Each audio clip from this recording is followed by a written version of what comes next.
દીકરી વાલનો દરિયો. મને પણ એવું જ લાગી રહ્યું છે આંટી, પણ જ્યાં સુધી એ ખુલીને વાત ના કરે હું શું કરી શકું? અને આંટી તમે કહો તો હું કિંજલને કહું કે એકવાર સેજલ ભાભી સાથે વાત કરે? ના બેટા, એવું કરવાની જરૂર નથી. કદાચ એવું પણ હોય કે સેજલને કામ કરતા જોઈને રૂપેશને બમણું કામ કરવાની ધગસ ઉપડી હોય. તારા અંકલ પણ એવું જ કહેતા હતા. હું એટલા માટે આ બધું કરું છું કે જો સેજલ ઓફિસમાં આવતી થાય તો એની પાછળ પાછળ આપણો રૂપેશ પણ ઓફિસમાં આવતો થાય અને પછી એક દિવસ એ પણ તમારી સાથે બિઝનેસ કરતો થઈ જાય. પણ પદ્મા, મારા આ પ્લાનની જાણ રૂપેશને તું હમણાં નહીં કરતી. શું કહેતા હતા અંકલ? એ જ કે સેજલ ખૂબ મહેનતુ છોકરી છે. હું હમણાં આવી. ખાખરા ખાઈશ ને? આજે જ બનાવ્યા છે, મેથી મસાલા વાળા. તને ભાવે છે ને બેટા? હા. આવી. મને કેમ એમ લાગી રહ્યું છે કે પદ્મા આંટી મારાથી કોઈ વાત છુપાવી રહ્યા છે. જો કે રૂપેશ પણ આજકાલ એ જ કરી રહ્યો છે. ખબર નહીં અચાનકથી મને એવું કેમ લાગી રહ્યું છે કે ક્યાંક લોચો રંધાઈ રહ્યો છે. પ્રભુ, અરે મારા પ્રભુ, મારા ગુરુદેવ મને માફ. શું કરો છો? ઊભા થાવ, ઊભા થાવ, પહેલા ઊભા થાવ, ઊભા થાવ. મારા ગુરુદેવ મને માફ કરી દો. જો રાઘવભાઈ, મારી સામે આવા ખોટા નાટકો કરવાનું બંધ કરો. હું સારી રીતે જાણું છું કે નકલી સર્ટિફિકેટ બનાવવામાં તમારો પણ એટલો જ મોટો હાથ હતો. સાની આટલી બધી લાલચ? આજે તમારે કારણે દુબઈ સરકારની નજરમાં હું તો ગુનેગાર જ ઠરત ને. બરાબર છે, તમારી વાત 100% સાચી છે. અને હું તો કહું છું, મારો, મને મારો પ્રભુ. અરે આ ચપ્પલથી મારો. નીચે મૂકો. પણ પ્રભુ, મારી લેજો એકવાર, પણ તમારી અમી દ્રષ્ટિ મારી ઉપરથી નહીં હટાવતા. અરે પ્રભુ, મારું તો વિચારો. હું વખાનો મારેલો, દીકરાથી દાજેલો. હે પ્રભુ, અને દીકરાને સેટ કરવામાં કેટલી મહેનત લાગે એ તમારા કરતા સારી રીતે કોણ જાણે. પ્રભુ, મારી વાત મારો, મને માફ કરી દો પ્રભુ. જુઓ, છેલ્લો ચાન્સ આપીશ. ફરીવાર આવી કઈ ભૂલ કરી છે ને? અરે હોય કાંઈ, હવે ભૂલ થાય ચોટલી બાંધી લીધી પ્રભુ મેં. ભૂલથી એ ભૂલ ન થવા દઉં પ્રભુ. પ્રભુ, હવે મને માફ કરી દીધો હોય તો એક વાત કહું. ના, જ્યારથી આ રાહુલિયાનું બધું થયું છે ને ત્યારથી ઘરમાં જરા એટલે ખાવા પીવાના વાંધા નથી, પણ આ તો શું છે કે દીકરો ઘરે બેઠો હોય તો બાપે બમણી મહેનત કરવી પડે કે નહીં? ના, એટલે આપણા રૂપેશ કુમાર તો ધંધે લાગી ગયા ને, પણ મારા રાહુલિયા મને ધંધે લગાડી દીધો પ્રભુ. હું શું કહું છું, આપણો પેલો મોલનો પ્રોજેક્ટ છે ને, 150 દુકાનો છે, એકલે હાથે વેચી શકશો? અરે વાત કરો છો, એક દુકાન 2 વાર વેચી શકું એમ છું. હે, બમણી મહેનત દુકાન વેચી શકું એમ છું પ્રભુ. હે, તો હું આ પ્રોજેક્ટ મારો થયો એમ માનું. રાઘવભાઈ, તમે જાણો છો ને કે દરેક વસ્તુની એક કિંમત ચૂકવવી પડતી હોય છે. પ્રભુ, તમારા દાસથી વધારે કોણ જાણે આ બધું? હે, ગયે વખતે ગરોળીએ કિંમત ચૂકવેલી, આ વખતે તમે કહેશો ને તો રસમાં ડૂબાડવા માટે ગોરીલા લઈ આવીશ. એમ? ના, તો પકડવા માંડો ગોરીલા. ગોરીલા મારું પાકીટ લેવું. ગોરીલા પકડવા. ચાલ, જય જીનેન્દ્ર પ્રભુ, ગોરીલા ગોત્યા.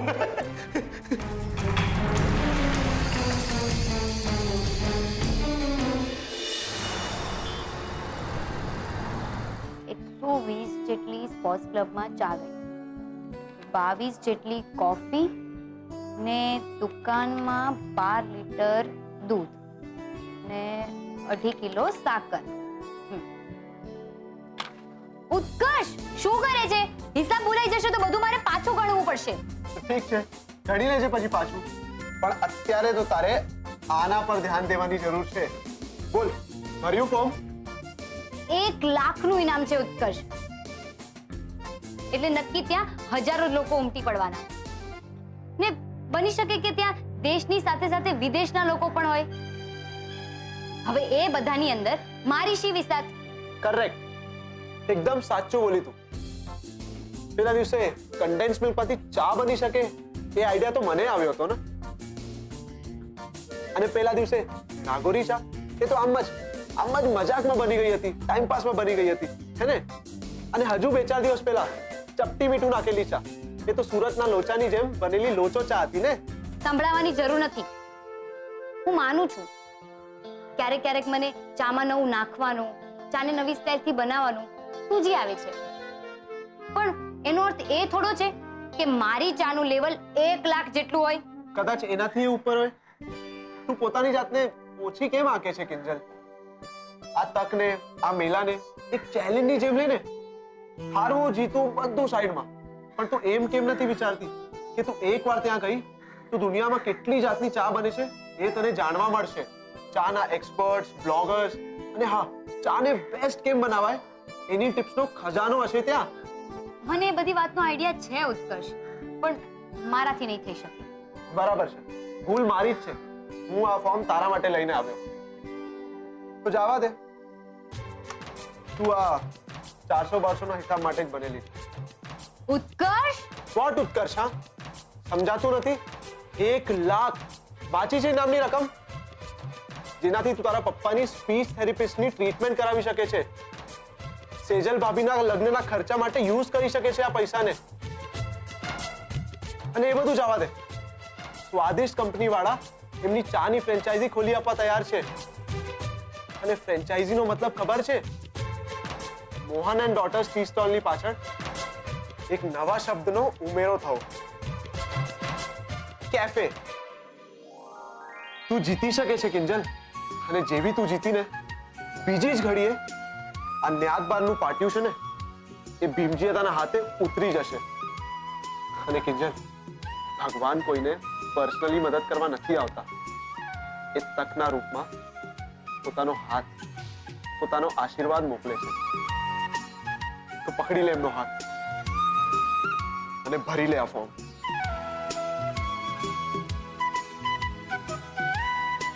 સાચું કહે છે ઉત્કર્ષ. પપ્પાના કેફેના સપના તરફ એક મોટું પગલું. હું મારા પપ્પા માટે આ ચેલેન્જ જીતીને બતાવીશ. બીજલ, અરે બીજલ, બીજલ મારી વાત તો સાંભળ. શું થયું? કેમ આમ ફેંકે છે બધું? તારી તબિયત નથી સારી કે શું? તબિયતને શું થવાનું છે મમ્મી? જ્યારથી અક્ષય સર મારા જીવનમાં આવ્યા છે ને, મારા જીવનમાં કંઈ જ સારું નથી થઈ રહ્યું. હવે તું જ મને કે આવું થોડું ચાલે? કોઈ પણ ક્યારે પણ આવીને કોર્ટમાં રમી જાય.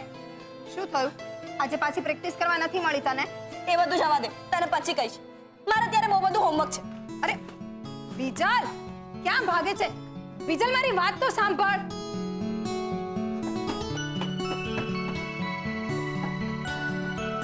બાપ રે, લાગે છે વળી પાછો એના અક્ષય સર સાથે કંઈક થયું છે. તો આપણે એને મનાવીએ? ના, કંઈ જરૂર નથી. એને થોડો સમય આપો. નાસ્તો કરવા ટાઈમે એને બોલાવી લઈશું. એ હા, નાસ્તા પરથી યાદ આવ્યું કે જો વરસાદની સીઝન હોય ને પપ્પા ચા બનાવે ને તું ભજીયા, કેવી મજા પડી જાય ને. એમ તો ભજીયા ખાવા છે એમ બોલ ને. તો મૂકી દઉં તાવડો. ના, એની કોઈ જરૂર નથી. તું બેસ, અમારે બંનેને મળીને તારી સાથે બહુ બધી વાતો કરવી છે. અને જો ભજીયા જ ખાવા હોય તો તું નહીં બનાવે, અમે બંને મળીને બનાવીશું. બોલ, કયા ખાવા છે? કાંદાના કે પછી તને ભાવતા મરચાના? હા, હરખના. આમ પણ જ્યારે દીકરીઓ મોટી થાય અને માને એમ કહે ને કે તું બેસ, ત્યારે માનું પેટ તો હરખથી ભરાઈ જ જવાનું. તું અમારા માટે કેટલું બધું કરે છે ને, તો ક્યારેક અમને પણ ચાન્સ મળવો જોઈએ ને. ઓહો, જાણે આખો દિવસ હું ઘરમાં રહી ને પથરા ના તોડતી હોઉં. તમે બંને બેસો, 10 જ મિનિટ લાગશે.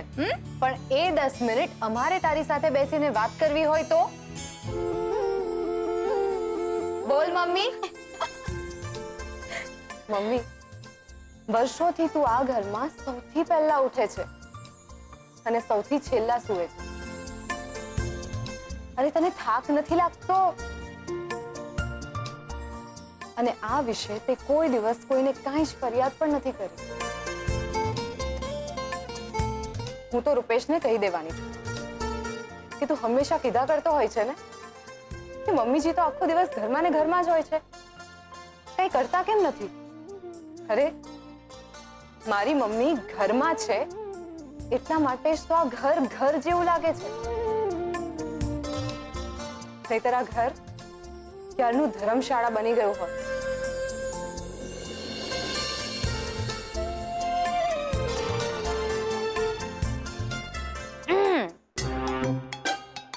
એટલે મમ્મી તું સમજી ગઈ? લગ્ન પછી સેજલ લાકડી લઈને ઊભી રહેવાની છે. રૂપેશ, આ શું તું આ ગાદલા પર કેમ પડ્યો છે? ચલો મૂકો એને જગ્યા પર.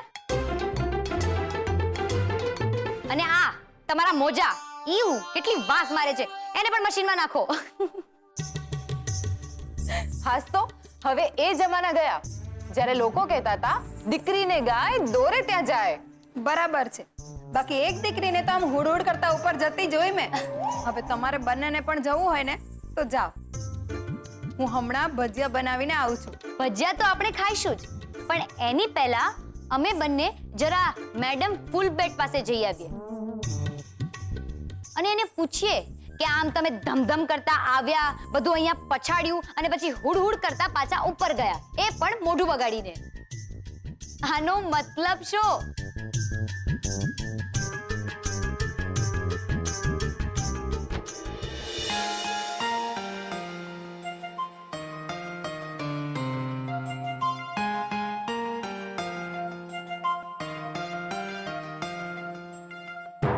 ઓહો, એકદમ બુલેટની સ્પીડમાં અમારી બીજલ મેડમે તો હોમવર્ક પતાવી નાખ્યું ને કાંઈ? તે પતાવું જ પડે ને. તને નથી ખબર? આપણા ઘરમાં જો કોઈ સૌથી વધારે બિઝી હોય તો એ આપણા બીજલ મેડમ છે, નહીં? મને ખબર છે તમે બંને આ વાતો કરી મારો મૂડ ઠીક કરવાનો પ્રયત્ન કરી રહ્યા છો, પણ હું શું કરું યાર? અક્ષય છે રોજ રોજ મારી માટે કંઈક ને કંઈક નવું ઊભું કરી દે છે. કેમ? આજે શું થયું? આજે અચાનકથી એક છોકરીને એમની સાથે લઈ આવ્યા, સ્વાતિ શાહ.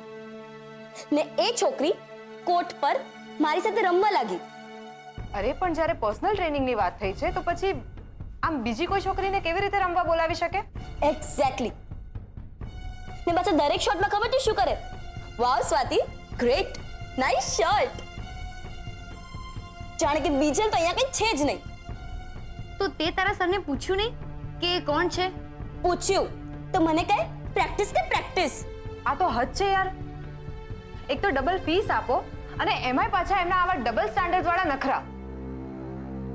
તું આવતીકાલે કહી દેજે કે આ બધું નહીં ચાલે. એ તો હું કહેવાની જ છું, પણ અક્ષય સરને નહીં, જોશીપુરા મેડમ. ખબર તો પડે આ સ્વાતિ શાહ છે કોણ?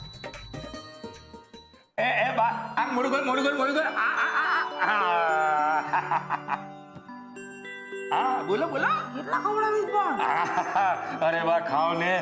હા, આને કહેવાય સાચી ઉજવણી અને દીકરાની સફળતાનો હરખ. હે આપણા માસુભાઈ છે ને હવે એકદમ ટોપ ના જેવો બા. આમ શરૂઆતમાં થોડા ગુસ્સે થયા મારી ઉપર, પછી આમ 150 દુકાનની દલાલી અમારી જોડીમાં નાખી દીધી. બોલો વાહ કેવું પડે હો રાઘવ. એક વાત કે મને રગલા, આ વખતે પાછું ઓલું ગરોડી જેવું કાંઈક અરે બામ છે ડોડી આવડે બધું. હે લો અરે તમે આંબા ખાવ ને ગોટલી ક્યાં ગણો છો? હે મજા કરો, ખાઓ તમ તારે. હે અને એ સરસ એ જાપડ આવ. અરે તું એ મોઢું મીઠું કર. આ તમે શું કરી રહ્યા છો? મારાથી આ પેંડા નહીં ખવાય. અરે હું પ્રાયશ્ચિત પર છું. લો પ્રાયશ્ચિત તો એમ બોલે છે જાણે ડાયટિંગ પર હોય. હે બા અરે સરોજ, જો હું એ સમજુ છું 2 દિવસ હું બહુ ગુસ્સે થયો, બાને કહી દીધું તું ને મેં રાહુલનો પક્ષ નથી લેવાનો, પણ હવે શું છે, દીકરો તો આપણો જ છે ને સરોજ. છોરું કચોરું થાય, માવતર કમાવતર થોડી થાય. ચલ છોડ લે તું ખા લે. ના મને માફ કરો, મારાથી આ નહીં થાય. એ સરોજ સરોજ જા તું. પછી જયારે પેંડા ખાવાની ઈચ્છા થશે ને ત્યારે એને એક પેંડો નહીં મળે. કેમ ખબર? આ પેંડા જશે ક્યાં? મારી બાના પેટમાં. એ લે લે લે. હજી હજી હજી. બસ હવે નહીં હો, 1 કિલો પેંડા ખાઈ ગયું બાપા હવે ને. ઉત્કર્ષે આજે ફરી એકવાર મારી હિંમત વધારી છે. પણ આ ટી મેળામાં ભાગ લેવો કે નહીં, હજી સુધી હું કંઈ પણ ફાઇનલ નથી કરી શકી. ને પાછું આમાં લખ્યું છે કે ઓછામાં ઓછા તમારી પાસે ચા બનાવવાના 5 એવા આઈડિયાઝ હોવા જોઈએ જેનાથી તમારી ચા એકદમ અલગ સ્વાદની તરી આવે. એ ચા કોઈ નેટ પરથી જોયેલી કે ટીવી શોમાં બતાવેલી ના હોવી જોઈએ. એકદમ મૌલિક, ઓરિજિનલ. ને મને તો મસાલા, નાગોરી કે રજવાડી ચા સિવાય બીજું કંઈ નથી આવડતું. તો પછી ઉત્કર્ષ કેમ આટલા વિશ્વાસ સાથે કહે છે કે હું 1 લાખ જીતી શકું છું? હંમેશા મને આવીને એમ કહે છે કે એ મારી સાથે છે, જ્યારે સુશાંત, એણે તો મને કોઈ દિવસ સપોર્ટ કર્યો જ નહોતો. તને શું લાગે છે આ પાસપોર્ટ ઓફિસ તારી ચાની દુકાન છે જે દિવસના 12 કલાક ખુલ્લી જ હોય? આવતા અઠવાડિયે આપણે કોર્ટ મેરેજ કરીને અમેરિકા ઉડી જઈએ. મારા પપ્પાની તબિયત ખરાબ છે. અહીંયા ઘણા બેકાર લોકો છે. સંભાળી લેશે તારા પપ્પાને અને એમના ટી સ્ટોલને. તારામાં કઈ ડ્રેસિંગ સેન્સ જેવું છે કે નહીં કિંજલ? સેજલને જો કેટલી વ્યવસ્થિત ડ્રેસ થઈ છે. તું અહીંયા શું કરે છે? હંમેશની જેમ તારી મદદ. અને હા, નીચે આ કપડાં પહેરીને ના આવતી. આવા પ્રસંગમાં લાઇટ કલર સારા લાગે. હવે તમે જ મને કહો, હું શું કરું? ગુસ્સો ના કરું તો પૂજા કરું આ તમારી બેજવાબદાર દીકરીની? પહેલા પાસપોર્ટ ઓફિસ આવવાના નાટક કર્યા, પછી પાસપોર્ટ નથી આવ્યો એના નખરા કર્યા. માતાજીની પણ આ જ મરજી લાગે છે. મારા મતે તો તારે આ ફોર્મ ભરી જ લેવું જોઈએ. એ દિવસે રાત્રે રૂમમાં તમારા બંને વચ્ચે શું થયું હતું કે ઉત્કર્ષ અને સુશાંતમાંથી કોઈ એકને બચાવવાના હોત તો તું કોને બચાવ? આ હું શું વિચારી રહી છું? મને અચાનકથી પેલો સુશાંત કેમ યાદ આવ્યો? ને એની સરખામણી હું ઉત્કર્ષ સાથે શું કામ કરી રહી છું?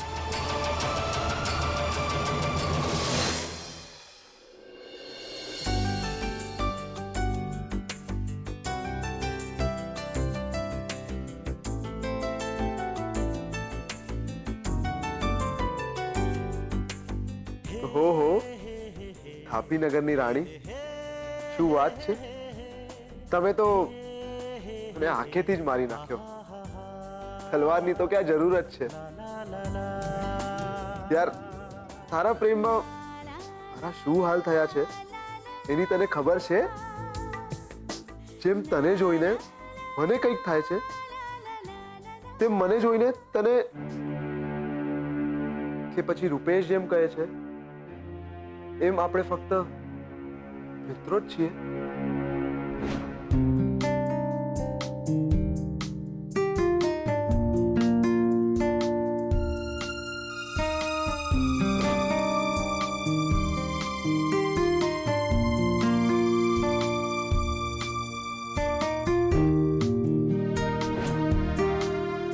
યસ ઉત્કર્ષ, તારા દિલની વાત કહેવાનો યોગ્ય સમય આવી ગયો છે.